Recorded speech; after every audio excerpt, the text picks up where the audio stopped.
Assalamualaikum warahmatullahi wabarakatuh. Saya Fandel Pareji dari Universitas Nasional, jurusan FTKI. Di sini saya akan menjawab soal UAS e-government dan e-business. Langsung saja ke soal nomor 1, yaitu jenis-jenis e-business, yaitu ada B2B atau business to business. B2B adalah jenis bisnis yang digunakan antar perusahaan dengan perusahaan lainnya, baik itu pada perusahaan yang berada pada industri yang sama ataupun yang berbeda, dan kegiatan transaksinya dilakukan melalui internet. Contohnya seperti e-commerce yang ada pada saat ini. Untuk itu langsung B2C atau business to customer. B2C adalah jenis perdagangan yang dilakukan secara elektronik oleh suatu perusahaan yang kemudian menjual produknya secara langsung ke para pembeli. B2C akan menawarkan produk yang kualitasnya memang baik dan bagus dengan harga yang relatif lebih murah, dengan pelayanan yang baik agar mampu meraih kesuksesan dengan cepat. C2C, konsumen to konsumen. Mereka yang terlibat dalam jenis e-bisnis ini adalah pelanggan dan mereka akan menjualnya ke pelanggan lain melalui internet. C2B atau customer to business. Jenis e-bisnis ini adalah suatu bisnis di mana konsumen atau pelanggan akan memberitahu apa yang mereka perlukan, lalu para pemasok akan saling berlomba dalam menyediakan apa konsumennya yang perlukan. Langsung saja nomor 2, market space merupakan suatu tempat jual beli barang grosir maupun eceran melalui internet, atau biasa disebut dengan online shop.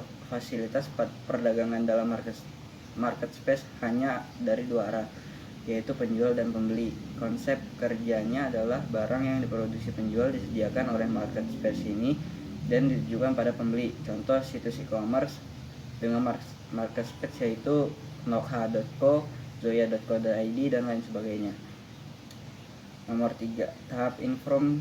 Pada tahap awal ini yang biasanya terjadi adalah unit-unit kecil di dalam perusahaan yang mencoba membangun program-program kecil atau software berbasis internet. Contohnya adalah pengembangan homepage yang menampilkan profil organisasi di internet, atau membangun website yang isinya produk-produk dan jasa-jasa yang ditawarkan perusahaan kepada pelanggannya, atau sebuah situs yang berisi berita-berita mutakhir di bidang tertentu yang berkaitan dengan tugas sebuah unit perusahaan, dan lain-lain. Biasanya jadi tahap automate.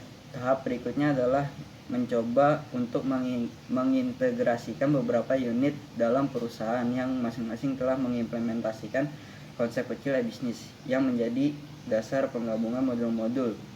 Ini biasanya adalah sebuah rangkaian proses yang saling berhubungan. Contohnya adalah proses pengajuan anggaran dari masing-masing unit ke divisi keuangan melalui aplikasi atau modul situs yang lebih dinamis atau berbasis database. Setiap unit memasukkan rencana anggaran ke dalam sebuah aplikasi, dan bagian keuangan secara otomatis menerima konsolidasi anggaran dari seluruh unit yang ada di perusahaan. Tahap integrate. Tahap selanjutnya adalah pengembangan aplikasi bisnis, adalah mengintegrasikan proses bisnis perusahaan dengan perusahaan atau entiti lain yang ada di perusahaan. Bedanya dengan automate yang lebih menekankan pada target efektivitas, pada integrate tujuan utamanya adalah perusahaan meningkatkan dan mengembangkan kinerja perusahaannya secara signifikan. Level integritas proses bisnis adalah perusahaan dengan pihak luar pada tahapan ini sangat tinggi. Bahkan tidak jarang dibutuhkan suatu manajemen integrasi proses bisnis yang online dan real time. Yang terakhir, tahap reinvent. Tahap terakhir dalam evolusi dapat secara efektif diimplementasikan jika ada perubahan paradigma mendasar dari manajemen perusahaan, terutama yang berkaitan dengan cara mereka melihat bisnis yang ada. Nomor 4, pasaran lain. Tidak terjadi tatap muka antar penjual dan pembeli. Barang dagangan hanya dapat dilihat melalui foto dan gambar. Pembayaran dilakukan melalui transfer. Barang tidak langsung ada atau tiba saat proses pembayaran selesai. Pasar konvensional terjadi tatap muka antara penjual dan pembeli. Pembeli dapat melihat secara langsung dan menyentuh barang dagangan. Pembayaran dengan uang tunai. Barang langsung dapat dibawa sesudah terjadi proses pembayaran. Nomor 5, driving force Driving force merupakan kondisi di mana industri harus berubah karena adanya kekuatan penting yang mendorong pelaku industri, pesaing, pelanggan, atau pemasok untuk mengubah tindakan mereka. Yang B-nya itu customer expectation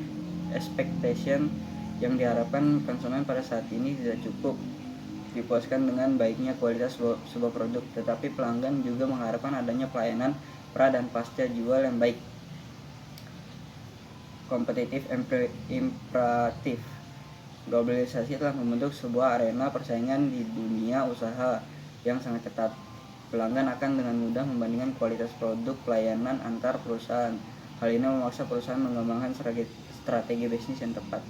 Deregulation. Secara makro, deregulation yang dilakukan oleh pemerintah maupun negara-negara lain telah turut mewarnai dunia usaha di masa datang, terutama dengan konsep perdagangan bebas antar negara dan industri. Internet di sini dianggap sebagai sebuah arena di mana konsep kompetisi sempurna dan pasar terbuka terjadi, terutama produk-produk dalam jasa-jasa dapat digitalisasi. Dan itu habis itu teknologi bisnis adalah kemajuan teknologi informasi dalam dominasi yang oleh percepatan teknologi komputer dan telekomunikasi.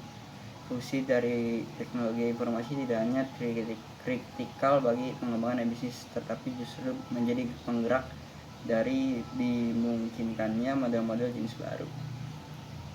Yang terakhir, sistem keamanan bisnis. Secara alami, sistem keamanan bisnis lebih beresiko dibandingkan bisnis tradisional. Oleh karena itu, penting untuk melindungi sistem keamanan bisnis dari risiko-risiko yang ada. Sekian jawaban dari saya Fandel Freddy. Kurang lebihnya mohon maaf. Wassalamualaikum warahmatullahi wabarakatuh.